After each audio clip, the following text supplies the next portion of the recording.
Chemistry में solution lecture number 9 पढ़ेंगे आज सॉल्यूशन में। और लेक्चर नंबर 9 पढ़ेंगे आज हम लोग सॉल्यूशन में। क्या पढ़ेंगे? पिछले क्लास हम लोग पढ़ाए थे Royals law and Dalton's law. फिर रॉयल्स लॉ क्या होता है, डाल्टन्स लॉ क्या होता है। रॉयल्स लॉ का हमने कॉम्बिनेशन आपको पढ़ाया था, सारे फॉर्मूला को आपके सामने डिराइव करके बताया था कि रॉयल्स लॉ का फॉर्मूला कैसे डिराइव होगा, डाल्टन्स लॉ का फॉर्मूला कैसे डिराइव होगा। तो इसके बारे में हम बताए थे आप लोगों को पिछले क्लास। आज उसके आगे बात करेंगे सॉल्यूशन का लेक्चर नंबर 9। सॉल्यूशन का जो लेक्चर नंबर 9 है, और लेक्चर नंबर 9 में हम पिछले क्लास थ्योरी इसका पढ़ाए थे। आज उसके आगे सवाल बताएंगे। पिछले क्लास जो हम लोग थ्योरी पढ़े थे उसका आज न्यूमेरिकल करेंगे। तो न्यूमेरिकल दिखाते हैं, उसके बाद फिर थ्योरी आपको पढ़ाएंगे। तो सबसे पहला कहता है कि ए solution containing ethyl alcohol and propyl alcohol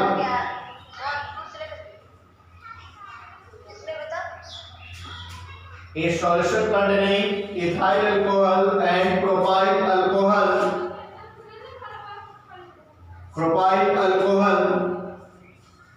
the vapor pressure of ethyl alcohol is 290 mm at 30 degrees C. Find the या यहां हम मिथाइल अल्कोहल में देखें सॉल्यूशन कर रहे हैं।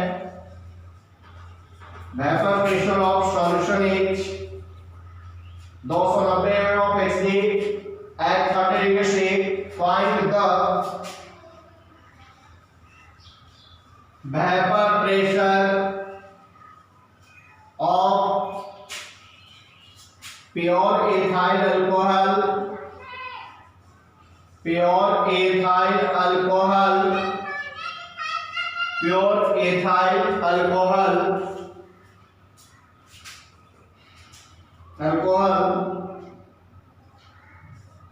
the vapor pressure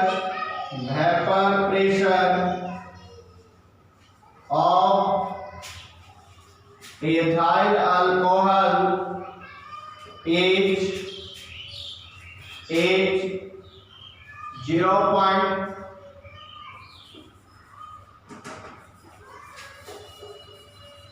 If the सवाल को चेंज कर रहे हैं हम। Vapour pressure of pure ethyl alcohol if the mole fraction of ethyl alcohol is 0.65 and the vapor pressure of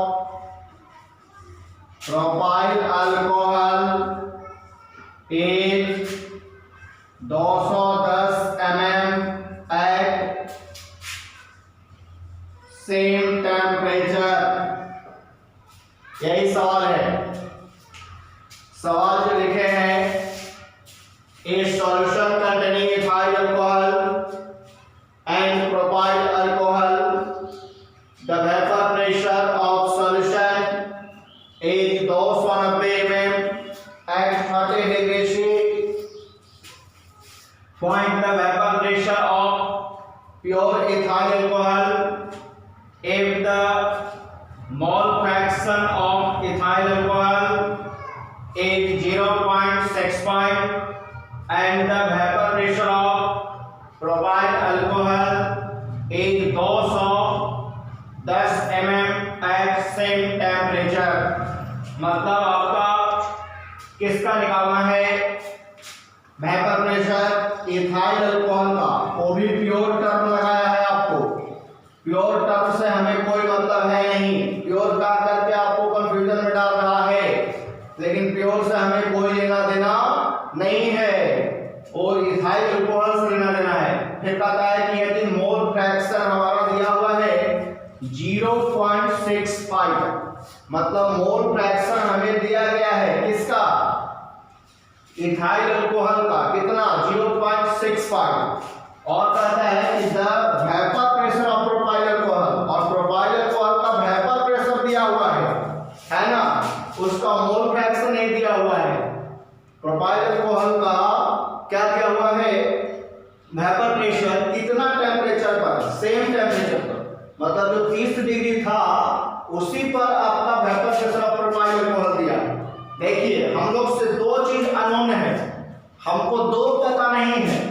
मतलब पहले हम लोग क्या करते थे सवाल में एक पता नहीं रहता था, बाकी सब कुछ दिया हुआ रहता था। लेकिन ये सवाल ऐसा है जिसमें दो चीज हमको पता नहीं है।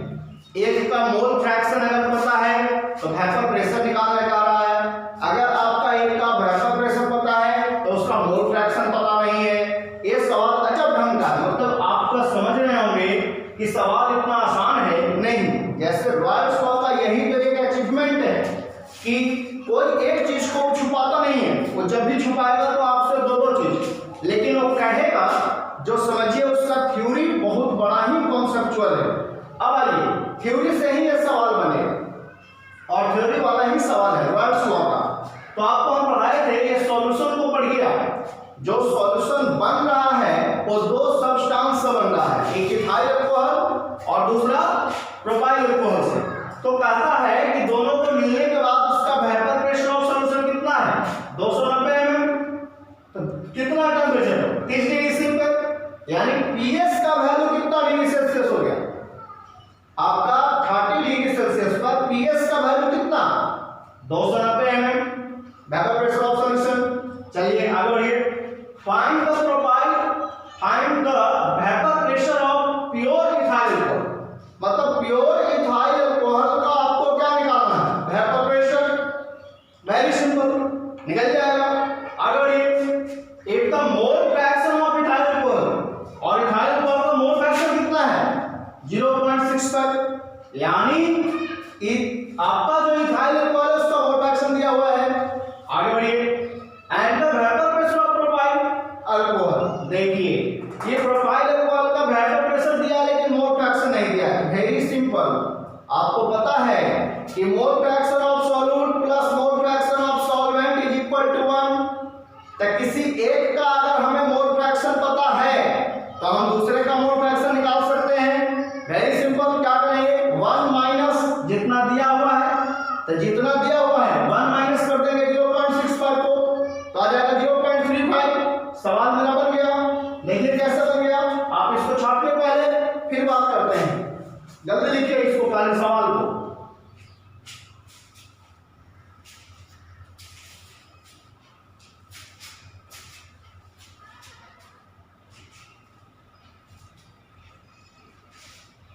सवाल सभी लोग लिखिए पहले, और सवाल में थोड़ा सा दिमाग लगाइएगा, सवाल सॉल्व होता चला जाएगा।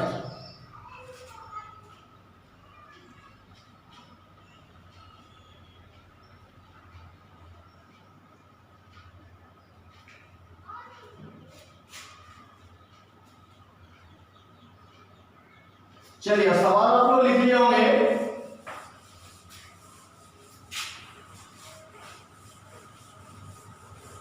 अब हम लोग इसके आगे बात करेंगे।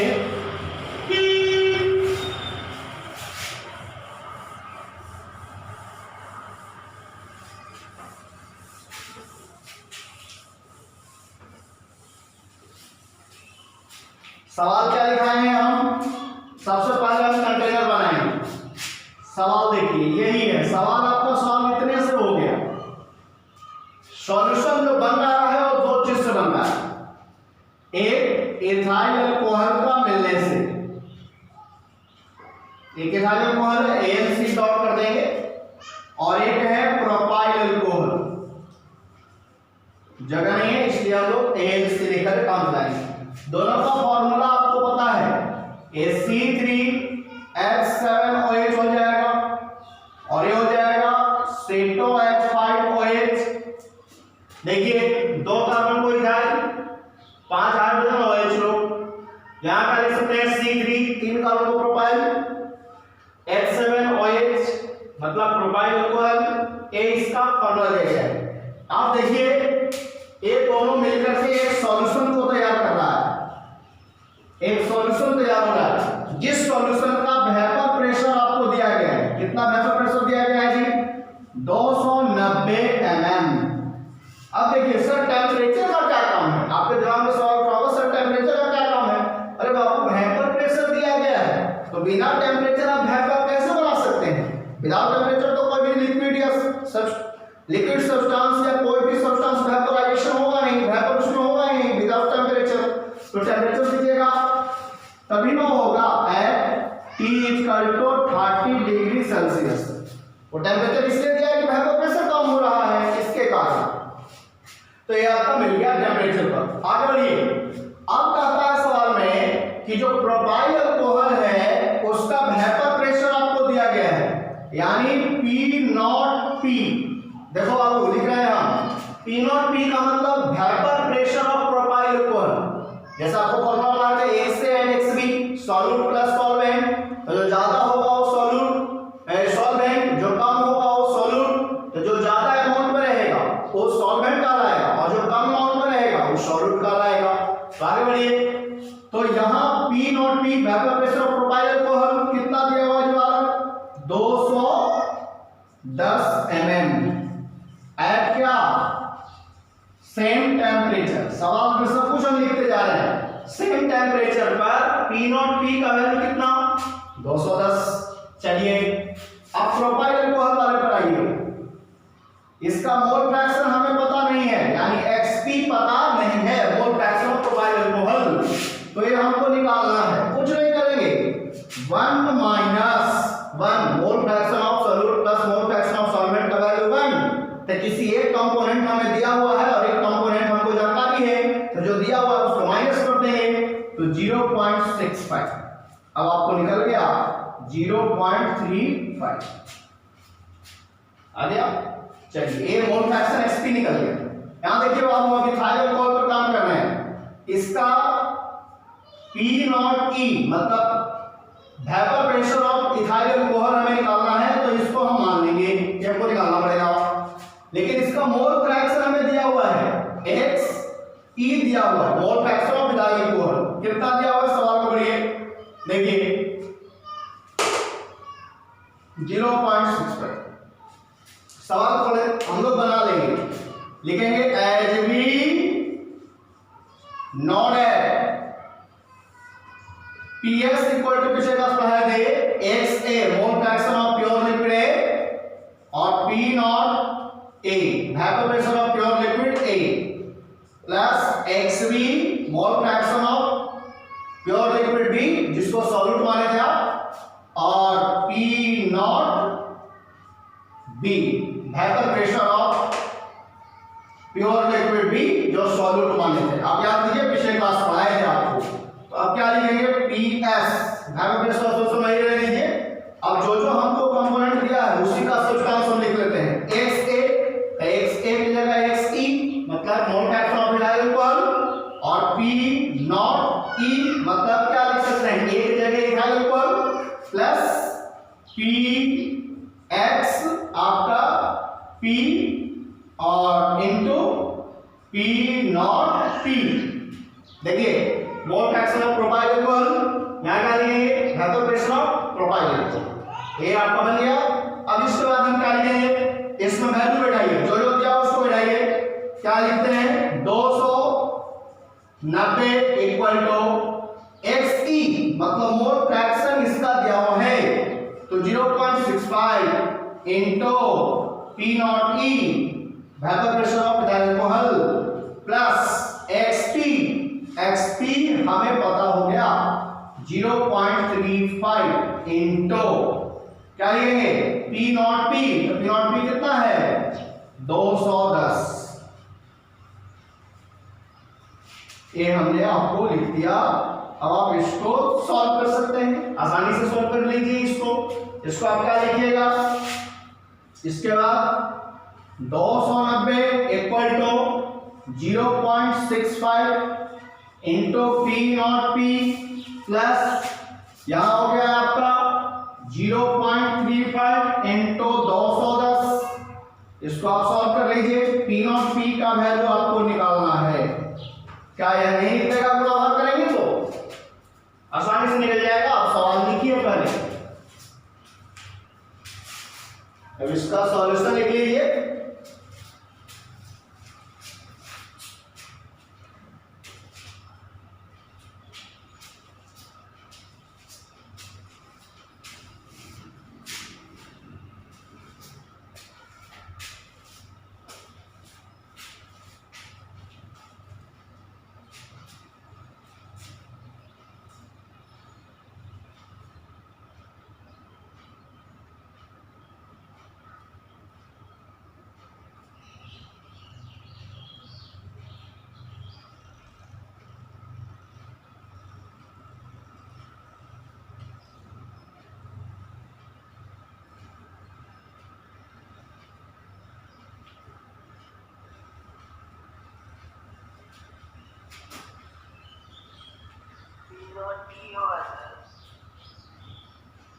P nought P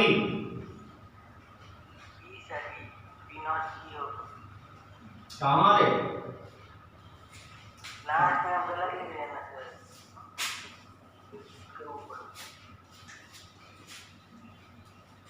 profile column मतलब vapour pressure of ethyl alcohol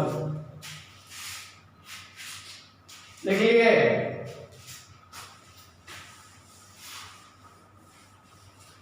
okay sir.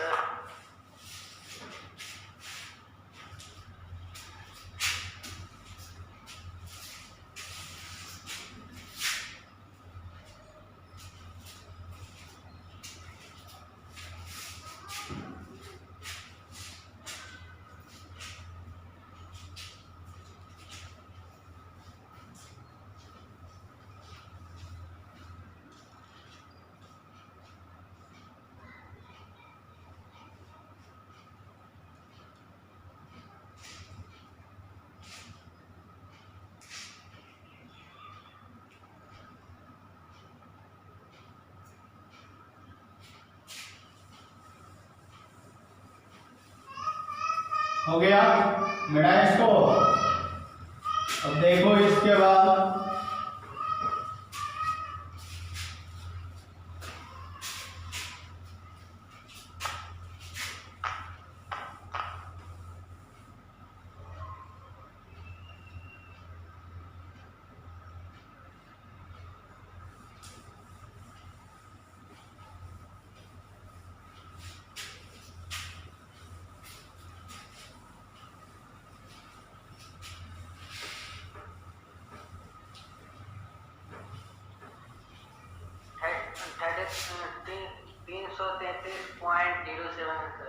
हाँ ठीक है।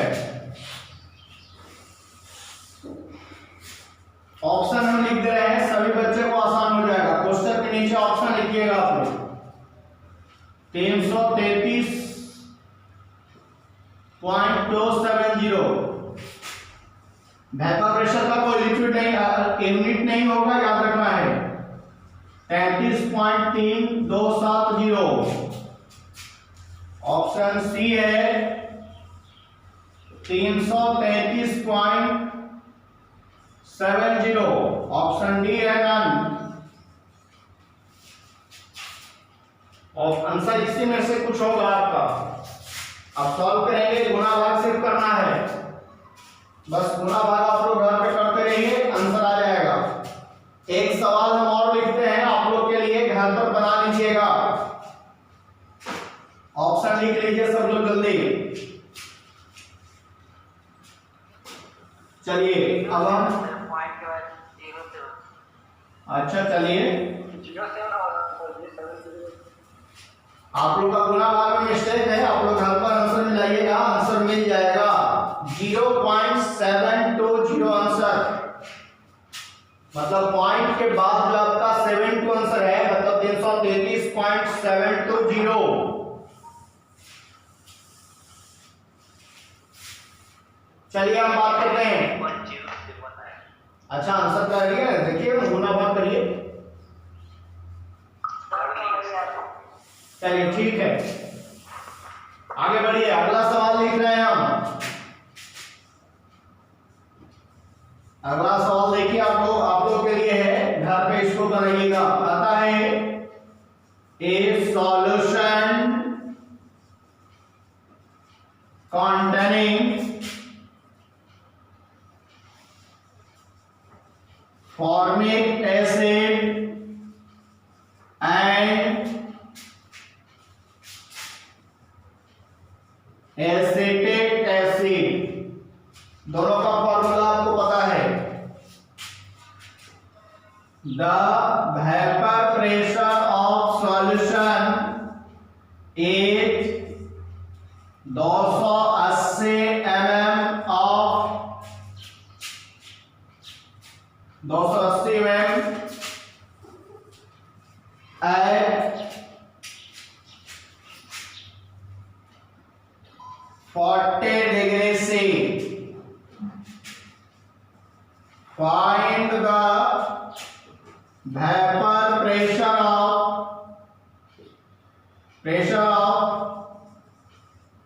formic acid if the mole fraction of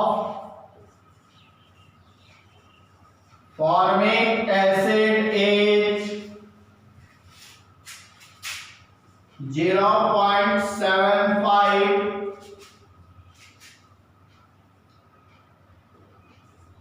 and the vapor pressure of acetic acid is 220 mm at same temperature। सवाल लिख लीजिए, गुना भाग करिएगा, answer आ जाएगा। कुछ नहीं करना है, जो कह रहा है सवाल को उसका काम करना है, बस बन जाएगा सवाल। सवाल सिर्फ देखने में बड़ा है लेकिन बहुत ही छोटा सवाल है, आसान सवाल है। आप इसको पहले बनाइए। सर ऑप्शन दे दीजिए। इसमें ऑप्शन आप गुना भाग करिएगा तभी आंसर मिलेगा। ऑप्शन हम क्या दे दें आपको, नहीं मिलेगा तो नन दे देंगे, है ना। तो आप गुना भाग अच्छे से करिए, घर पर बनाइए इसको।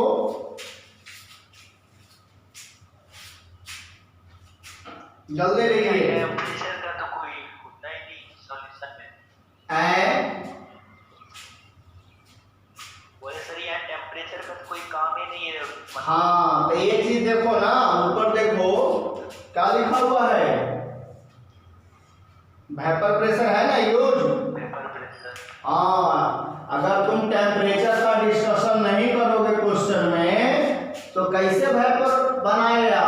कोई पूछने वाला सवाल गलत ना कर देगा, कहेगा कि बिना टेम्परेचर का काम किए हुए सवाल में वेपर प्रेशर का आप चर्चा कैसे कर दिए। तो बिना आप वेपर प्रेशर लिखे हुए टेम्परेचर अगर आप नहीं दीजिएगा, या आप वेपर प्रेशर लिख दिए हैं सवाल में, टेम्परेचर का जिक्र नहीं कीजिएगा तो सवाल इनकम्प्लीट रहेगा ना। इसलिए उसको टेम्परेचर दिया जाता है जिससे कि बच्चा भी क्या हो जाए, थोड़ा समझे, क्वेश्चन भी सही हो जाए और बच्चा थोड़ा सा घूमे। क्या है, टेम्परेचर का कोई काम है नहीं और टेम्परेचर दिया हुआ है, टेम्परेचर का कहाँ यूज करेंगे हम। फॉर्मूला तो सर डिराइव करके सिर्फ वेपर प्रेशर का दिए हैं, मोल फ्रैक्शन का दिए हैं और वेपर प्रेशर ऑफ सॉल्यूशन का दिए हैं। तो टेम्परेचर का है वो है, तो टेम्परेचर वेपर के लिए है। विदाउट टेम्परेचर वेपोराइजेशन होगा नहीं कोई भी सब्सटेंस, इसके कारण। चलिए तो सवाल को हम मिटा रहे हैं और हम स्टार्ट कर रहे हैं आपके सामने एलिवेशन इन बॉलिंग पॉइंट, यानी हमारा पॉइंट नंबर हो जाएगा फर्स्ट सेकंड थर्ड फोर्थ हो जाएगा बॉलिंग पॉइंट, है ना। तो एलिवेशन इन बॉलिंग पॉइंट आज हम चर्चा करेंगे आपके सामने। बहुत इंपॉर्टेंट टॉपिक है एलिवेशन इन बॉलिंग पॉइंट। बहुत अच्छा सवाल और बहुत अच्छा थ्योरी हम लोग का खत्म हो गया। 12th लेवल का Royals law, lowering of vapour pressure, relative lowering of vapour pressure, इसके बाद factor affecting of vapour pressure, maximum चीज खत्म हो गया। अब हम आपके सामने बात करने वाले हैं एलिवेशन इन बॉलिंग पॉइंट, यानी पॉइंट नंबर आपका 4 होगा। देखिए एलिवेशन इन बॉलिंग पॉइंट क्या होता है। 5 है, चलिए कोई दिक्कत नहीं, हाँ ऐसे ही बता दीजिएगा। Point number 5 elevation in bowling point, यानी हम लोग 5वां नंबर में आ रहे हैं। बहुत इंपॉर्टेंट, इसका जो फॉर्मूला डिराइव होगा वो 12th प्लस IIT और नीट सारी चीज के लिए होगा। 12th वाले एलिवेशन इन बॉलिंग पॉइंट। तो सबसे पहला हम बात करेंगे एलिवेशन इन बॉलिंग पॉइंट में कि बॉलिंग पॉइंट क्या होता है। हम लोग पहला बात करेंगे बॉलिंग पॉइंट का कि बॉलिंग पॉइंट हम किसे कहते हैं। शॉर्ट फॉर्म BP बोलते हैं इसको।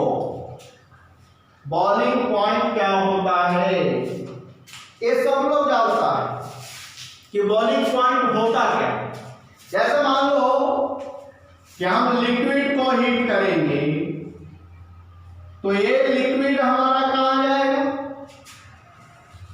T = BP पर, मतलब बॉइलिंग पॉइंट पर। टेम्परेचर हमारा क्या हो जाएगा, T क्या है, टेम्परेचर, यानी लिक्विड जो है वो T टेम्परेचर यानी बॉइलिंग पॉइंट पर कहां जाएगा, वेपर में, यानी A कहां जाकर के आ जाएगा, वेपर में, यानी गैसियस कंपोनेंट के फॉर्म में कन्वर्ट होगा।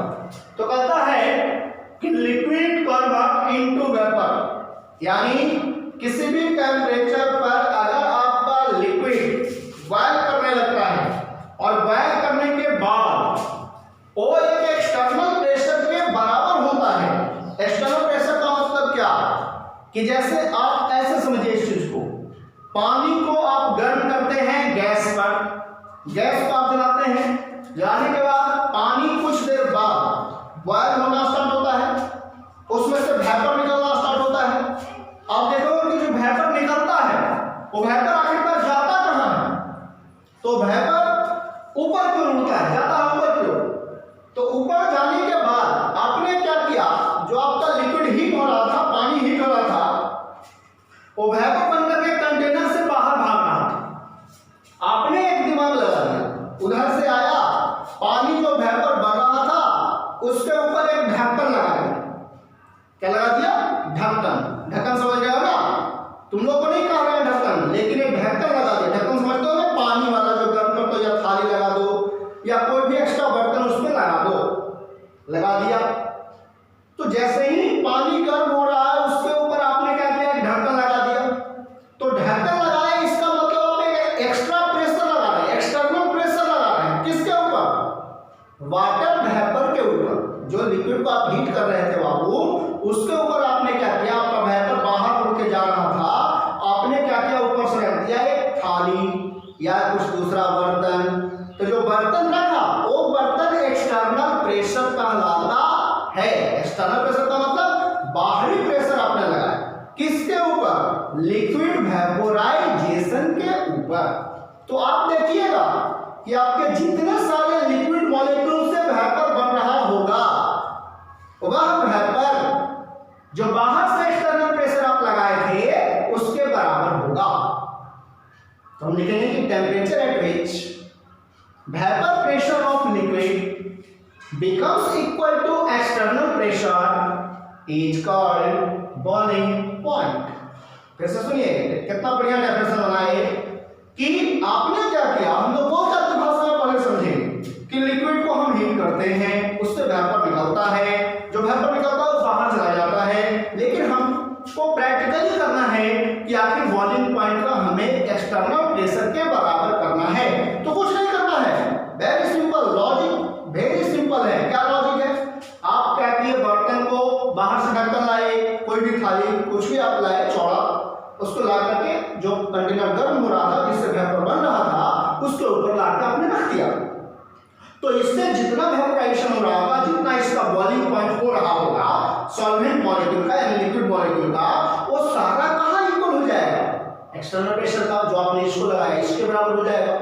तो कहता है कि temperature at which vapour pressure of liquid, मतलब लिक्विड का जो वेपर प्रेशर होगा वो इक्वल किसके होगा, एक्सटर्नल प्रेशर का, कहेंगे एक्सटर्नल प्रेशर।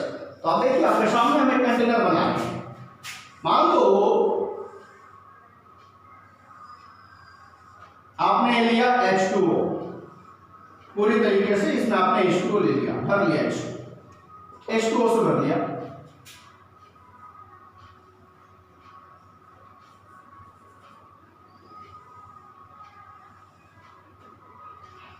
आपने इसको H2O से क्या कर लिया, भर लिया, फुल कर लिया, और आप क्या किए, नीचे से इसमें हीट दे दी, मतलब नीचे से इसमें आपने आग लगा दिया,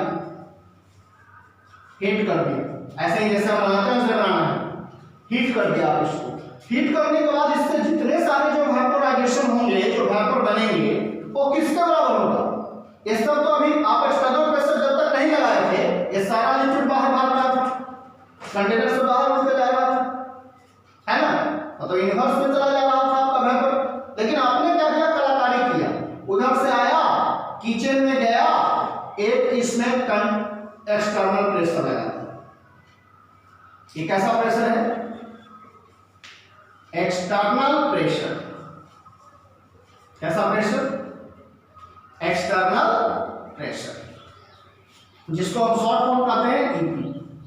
जैसे ही आप एक्सटर्नल प्रेशर लगाइएगा तो आपका लिक्विड से जितना वेपर बन रहा होगा वो किसके बराबर हो रहा होगा, एक्सटर्नल प्रेशर का।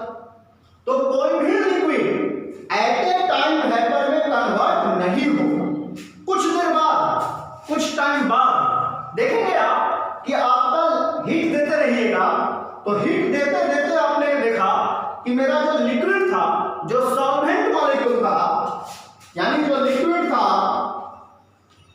ये लिक्विड कन्वर्ट कहां हो गया, वेपर में, और वो वेपर किसके बराबर हुआ, एक्सटर्नल प्रेशर पे। किस पे, टेम्परेचर पे। तो टेम्परेचर आपने क्या किया, हीट किया, आप टेम्परेचर दे रहे हैं, तो कहता है कि temperature at which vapour pressure of liquid, मतलब लिक्विड का वेपर प्रेशर है ना, vapour pressure of liquid becomes equal to external pressure is called boiling point। समझ गए होंगे। लेकिन अब हम आपको ग्राफ सिखाएंगे, बॉइलिंग पॉइंट का ग्राफ सिखाएंगे। चलिए ग्राफ सिखाते हैं आपको, अभी कोई लिखेगा नहीं, डेफिनेशन हम ऊपर में लिखेंगे, बाकी ये सब आपको समझा रहे हैं अभी। चलिए हम एक ग्राफ लिखते हैं, क्या लिखते हैं, जो लिखिए, very simple, x axis by axis. आइए क्या करते हैं, सबसे पहला आप देखिए, जैसे जैसे हम टेम्परेचर देंगे, जैसे जैसे हम टेम्परेचर देंगे, मतलब टेम्परेचर हम बढ़ाएंगे, इस लिक्विड को देखिए, कंटेनर को, कंटेनर से ही हम ग्राफ बना देंगे, वहां ध्यान से देखिएगा, जैसे जैसे हम इसमें हीट देंगे कंटेनर में, तो मेरा टेम्परेचर बढ़ेगा, यानी निचला पोर्शन का टेम्परेचर बढ़ेगा, तो ये टेम्परेचर बनेगा, बढ़ेगा, तो इसमें जो लिक्विड है वो वेपर बनाएगा, यानी टेम्परेचर बढ़ने से मेरा वेपर क्या करेगा, इंक्रीज करेगा, वेपर प्रेशर देखिए ऊपर क्यों बढ़ेगा, क्योंकि लिक्विड कहां कन्वर्ट हो रहा है, वेपर में, तो वेपर ऊपर क्यों बढ़ रहा है, नीचे हीट बढ़ रहा है, यानी टेम्परेचर बढ़ रहा है नीचे। आप इस पोर्शन पर क्या दे रहे हैं, टेम्परेचर, तो यही हमने लिखा है टेम्परेचर, और मेरा वेपर प्रेशर क्या है, बाई एक्सिस वाले पर। अब हम क्या करेंगे, कोई भी लिक्विड सब्सटेंस ग्राफ में जब बनाते हैं तो ओरिजिन के ऊपर, यानी आप देखिए आप लिक्विड से हीट कर रहे होंगे इसको वेपर में, तो क्या हुआ होगा, जहां हीट लग रहा होगा वहीं से तो डायरेक्ट वेपर नहीं निकल रहा होगा, नहीं, कभी नहीं निकलता है, ध्यान से देखना है। वो वेपर निकलता कहां है, पानी के ऊपरी सतह से।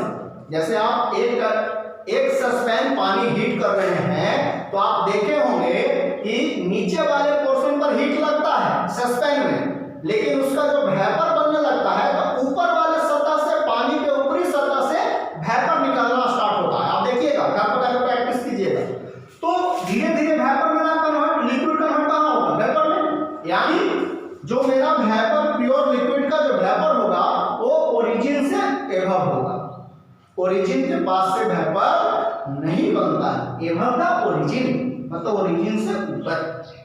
चलिए यहां मेरा प्योर लिक्विड जो है, ये प्योर लिक्विड जो है वो धीरे धीरे हीट कर रहा है, जैसे जैसे टेम्परेचर बढ़ा रहे हैं वैसे वैसे मेरा बराबर किसका होते जा रहा है, एक्सटर्नल प्रेशर का।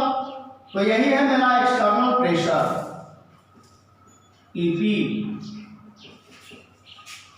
एक्सटर्नल प्रेशर, जिसको हम शॉर्ट फॉर ईपी बोलते हैं। यानी मेरा प्योर लिक्विड कहां चला गया, हीट होकर के धीरे धीरे हीट हुआ।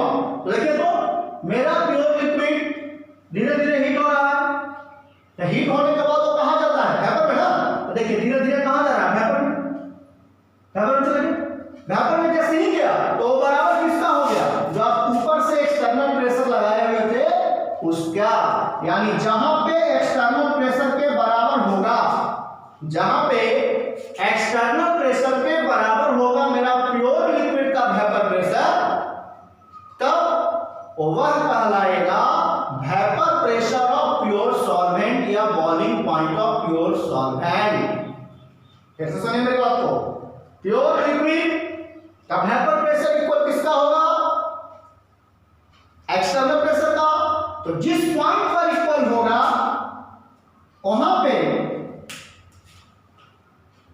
से एक हम नीचे लाइन खींचेंगे, कहां लाइन खींचेंगे, टेम्परेचर वाले, और ये टेम्परेचर हमें कहलाएगा TV not.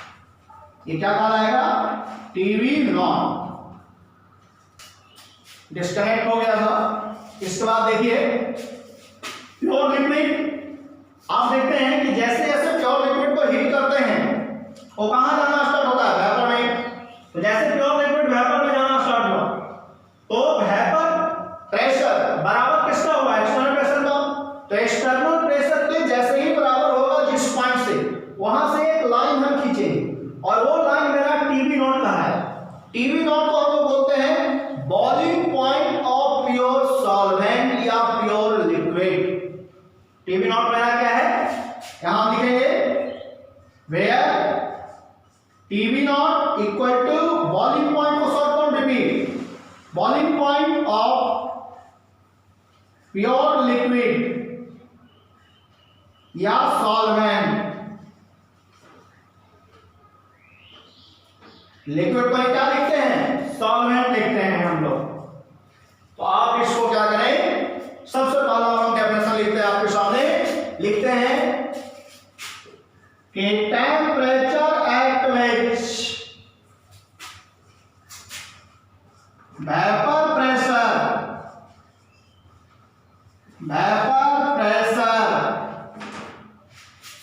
Of pure liquid becomes equal to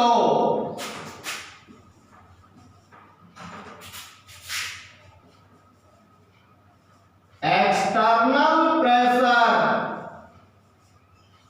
is called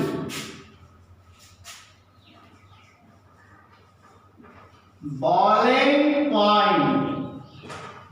Temperature at which vapor pressure of pure liquid becomes equal to external pressure, इसके बराबर हुआ एक्सटर्नल प्रेशर का, तो उसको हम क्या कहेंगे, बॉइलिंग पॉइंट कहेंगे। क्या बोलेंगे, बॉइलिंग पॉइंट। यानी प्योर लिक्विड का बॉइलिंग पॉइंट जो एक्सटर्नल प्रेशर के बराबर होगा। तो टीबी नॉट, टीबी नॉट का मतलब होता है कि boiling point of pure solvent या प्योर लिक्विड। मतलब देखिए तो बॉल बॉयल हुआ तब ना इक्वल हुआ जी, किसका? एक्सटर्नल प्रेशर का। तो ये P नॉट हो गया, जिसको हम लोग क्या बोलते हैं? Boiling point of pure liquid या सॉल्वेंट। जल्दी छापिए की बात, जितना जल्दी हो सके आप छाप सकते हैं।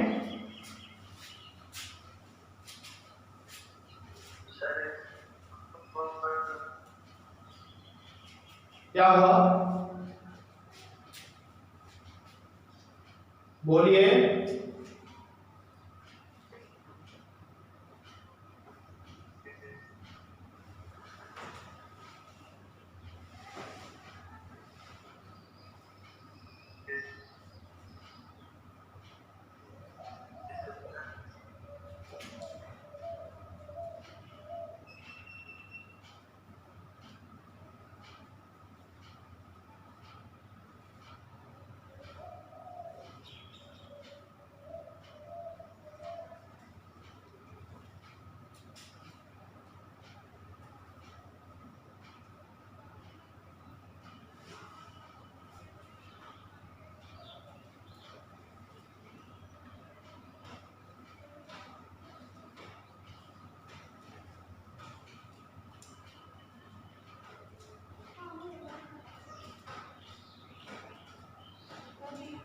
जल्दी लिखिएगा आप लोग।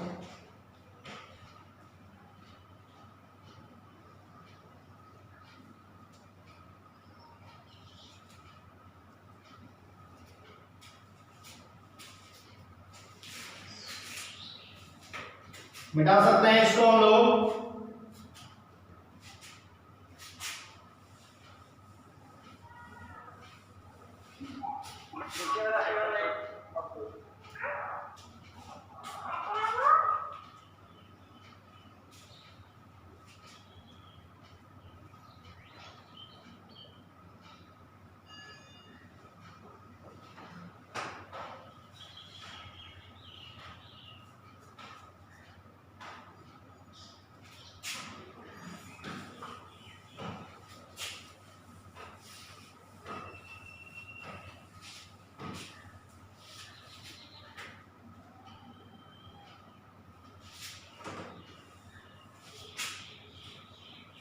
चलिए मिटा रहे हैं हम।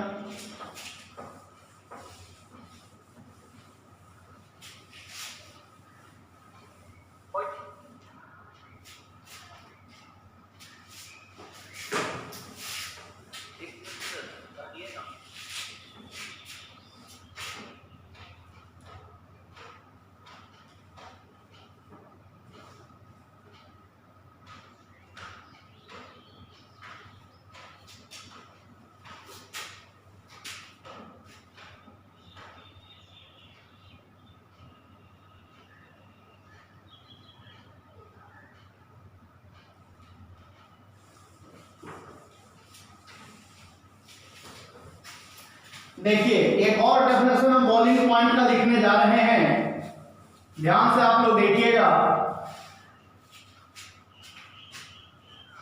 इसमें हम एक टर्म जो है normal boiling point, normal boiling point को एनबीपी बोलते हैं short form, normal boiling point. पता है कि temperature at which vapour pressure of liquid becomes equal to 1 atmos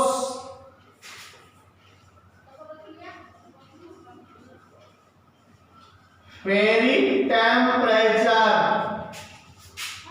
is called normal boiling point। Normal boiling point क्या होता है? Definition ये सब शॉर्ट नोट्स में आता है। Temperature at which vapour pressure of liquid becomes equal to 1 atmospheric pressure, मतलब 1 liquid का वेपर प्रेशर इक्वल होगा एक्सटर्नल प्रेशर का 1 atmospheric pressure becomes 1 atmospheric pressure का मतलब जो बराबर किसका होगा टेंपरेचर मतलब एक्सटर्नल प्रेशर का।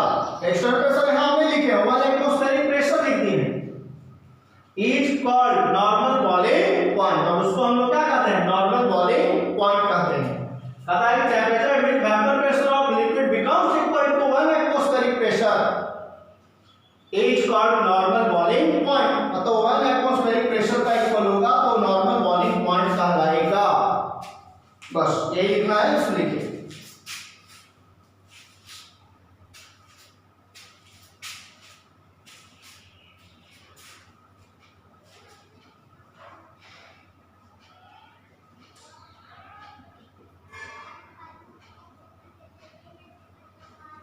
सर 1 एटमॉस्फेरिक टेम्परेचर मतलब 1 एटमॉस्फेरिक टेंपरेचर का मतलब जो 1 एटीएम प्रेशर पर मतलब नॉर्मल बॉइलिंग पॉइंट होगा। जैसे बॉइलिंग पॉइंट 100 डिग्री सी होता है ना उससे बिलो होगा इसका बॉइलिंग पॉइंट 1 एटमॉस्फेरिक प्रेशर मतलब जो टेंपरेचर का वैल्यू रहेगा वहां पे 1 एटमॉस्फेरिक के बराबर रहेगा। इसके लिए vapour pressure of liquid equal होगा।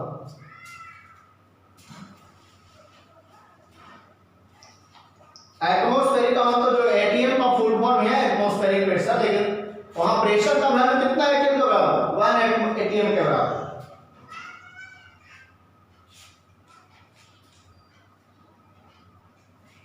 चलिए लिख लिए।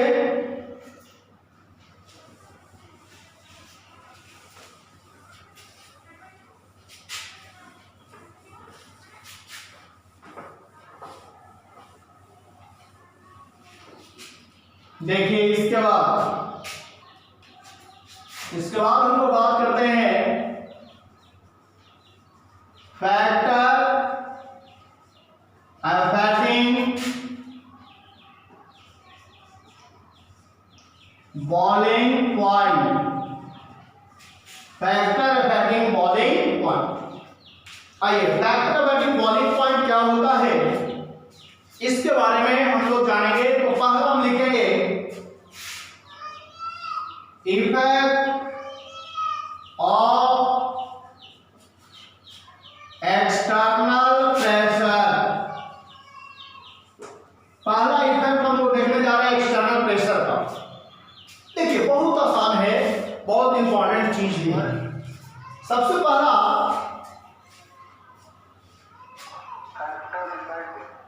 Affecting AFFCTING boiling point factor affecting boiling point का पहला पॉइंट हमने लिखा है इफेक्ट ऑफ एक्सटर्नल प्रेशर।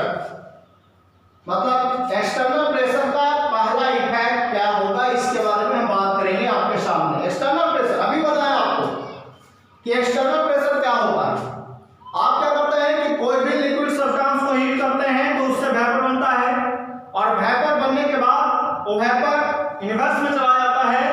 तो उसको हम लोग क्या करते हैं जो वेपर निकल रहा था कंटेनर से उस कंटेनर के ऊपर बाहरी एक प्रेशर लगाते हैं जो किसी भी बर्तन से लगाते हैं। मान लीजिए किसी तरीके का ढक्कन लगाते हैं सस्पेन है उसके ऊपर कोई भी आप थाली डाल दो कोई भी आप चौड़ा जो है सर्किल वाला आप कोई भी बर्तन डाल दो जो कि उसको पूरी तरीके से ढक ले तब देखेगा लिक्विड से जितने सारे वेपर निकल रहे थे वो बराबर किसके होंगे एक्सटर्नल प्रेशर का।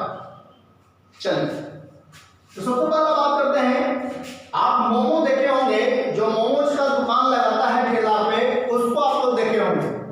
मोमोज का दुकान आप लोग देखे होंगे सेम एज वही चीज है। देखिए कैसे है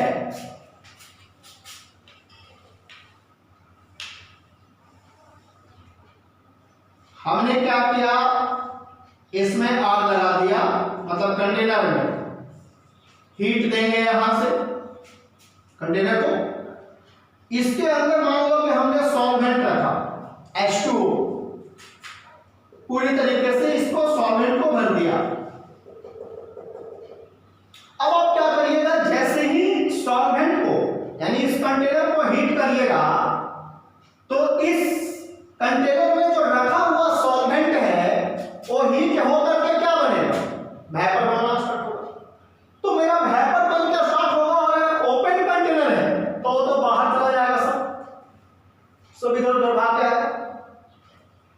लेकिन क्या करेंगे हम, इसमें जो वेपर बन रहा है, मतलब सॉल्वेंट से जो वेपर बन रहा है, लिक्विड से जो वेपर बन रहा है, उसके ऊपर हमने क्या किया, एक्सटर्नल प्रेशर लगा दिया। हमने क्या किया, एक्सटर्नल प्रेशर लगा दिया। अब जितने सारे इस लिक्विड मॉलिक्यूल से वेपर बन रहा होगा, वो सारे वेपर किसके बराबर हो रहा होगा जी, इस एक्सटर्नल प्रेशर के बराबर, ईपी के बराबर। ईपी फर्स्ट, इसको हम लोग फर्स्ट मान लिए, एक्सटर्नल प्रेशर फर्स्ट, मतलब पहला एक्सटर्नल प्रेशर लगाया।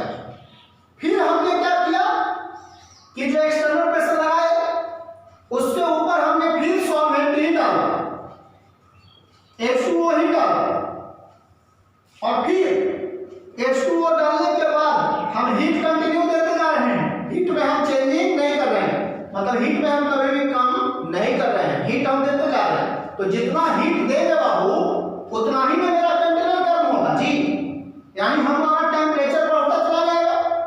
कब, जब हम हीट बढ़ाते चले जाएंगे तो, और जब हीट बढ़ाते चले जाएंगे तो मेरा वेपर भी बढ़ता चला जाएगा, लिक्विड का वेपोराइजेशन का टेंडेंसी बढ़ जाएगा, यानी जितना हीट देंगे उतना सॉल्वेंट वेपर बनेगा, तो वेपर बनते जा रहा है।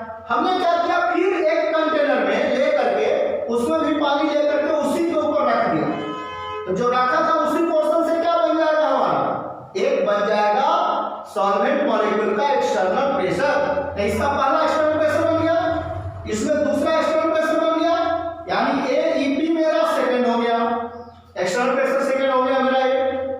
अब इसके बाद आइए, फिर आपने क्या किया, फिर आपने एक लिक्विड मॉलिक्यूल को लगाया और फिर ऊपर में आपने एक्सटर्नल प्रेशर लगा दिया, EP लगा दिया, H2O लगा दिया, एक्सटर्नल प्रेशर थर्ड, यहां भी आपने लिक्विड लगा दिया, सॉल्वेंट लगा दिया यहां।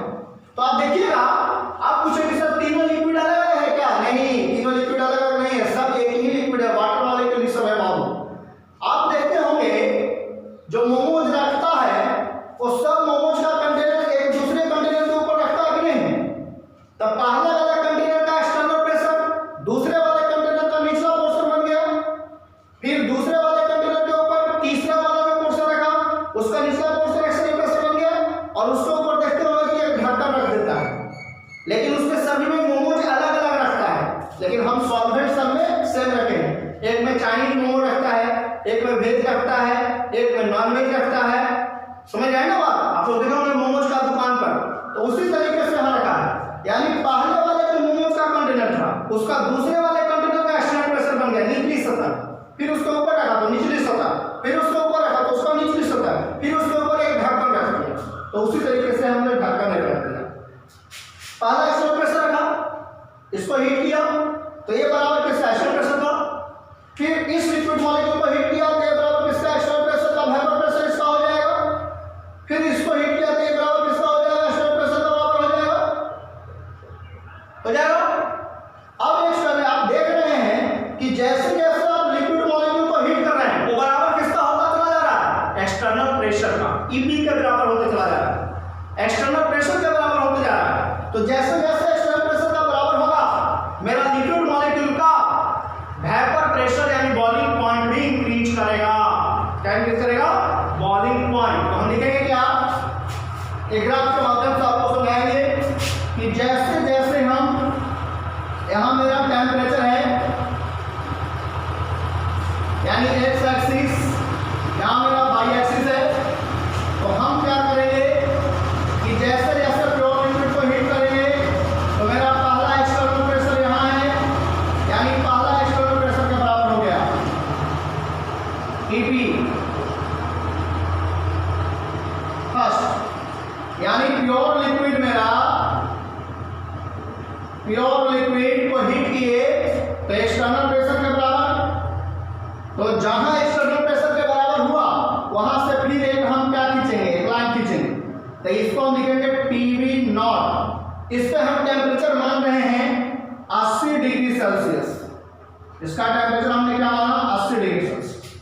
जैसे जैसे हम टेम्परेचर बढ़ाएंगे मेरा लिक्विड मॉलिक्यूल का वेपर प्रेशर भी इंक्रीज करेगा, तो फिर मेरा वेपर प्रेशर इंक्रीज कर गया, यानी एक्सटर्नल प्रेशर सेकंड हो गया, ईपी सेकंड हो गया।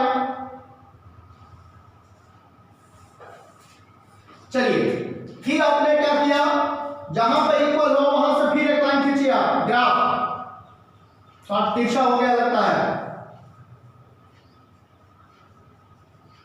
यहां है आपका टीवी नॉट, जिसका टेम्परेचर हमने 100 डिग्री सी, यानी हम 20 डिग्री से चेंज कर रहे हैं टेम्परेचर। थ्योरी ले रहे हैं, थ्योरी पढ़ा रहे हैं, इसलिए मान पढ़ा रहे हैं आपको, सवाल में दिया हो रहेगा, घबराइएगा नहीं। फिर आपने टेम्परेचर बढ़ा दिया तो वो इक्वल एक्सटर्नल प्रेशर का हो गया, EP third, external pressure third, तीसरे के बराबर।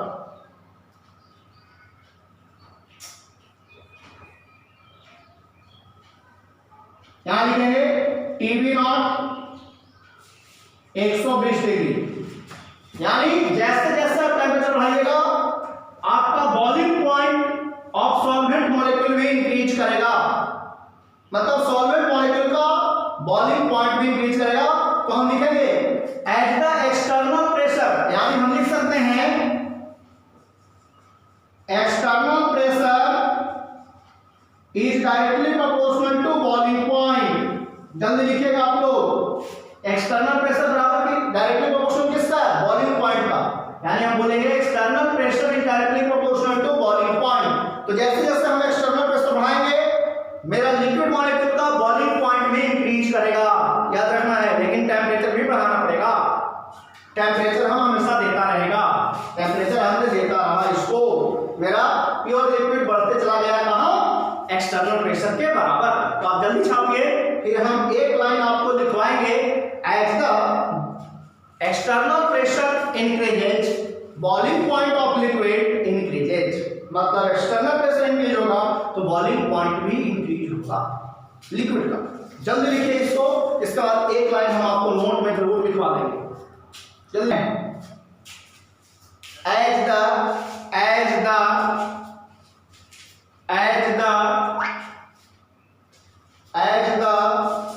External pressure increases, as the external pressure increases, as the external pressure increases, boiling point of a liquid, boiling point of a liquid, boiling point of a liquid increases। फिर से सुनिएगा, बोल रहे हैं हम, as the external pressure increases, as the external pressure increases, boiling point of liquid increases, boiling point of liquid